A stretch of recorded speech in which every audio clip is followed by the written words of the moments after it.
तोता जो है वो आदमी जैसी आवाज निकाल लेता है। तो इस पे खूब स्टडी हुई कि भाई साइरिंग्स तो सब बर्ड्स के पास है, तो फिर तोता ही ऐसी आवाज क्यों निकाल रहा है? तोता है, कौवा है, रैवन बोलते हैं, एक अलग तरह के कौवे जैसा आता है, वो निकाल लेते हैं। तो इसके पीछे साइंटिस्ट पड़े रहे बहुत सालों तक, तो इसके 2 रीज़न निकल के आए। अब ये जो साइरिंग्स होता है बर्ड्स का, ऐसे अपनी तरह वोकल कॉर्ड्स नहीं होते बर्ड्स के पास। तो बर्ड्स जो होते हैं, बर्ड्स के ऐसे जो सांस की पाइप होती है ना, वो जहां पे जाके 2 में डिवाइड होती है, इस जगह पे ये इंस्ट्रूमेंट होता है जिसको साइरिंग्स बोलते हैं, इससे आवाज निकलती है उनकी। तो तोते में जो साइरिंग्स वाली मसल्स होती हैं, वो एक्स्ट्रा डेवलप्ड मिली, पहली चीज।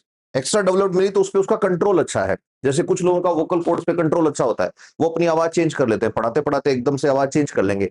ये 2.5 किलो का हाथ है, तो ये जो आवाज चेंज हुई है क्या है? वोकल कॉर्ड्स को सिकोड़ने और फैलाने की कैपेसिटी। तो ऐसे ही तोते के पास जो साइरिंग्स है, उस साइरिंग्स को कंट्रोल करने वाली मसल जो है वो ज्यादा पावरफुल है बाकी सारे बर्ड्स की बजाय।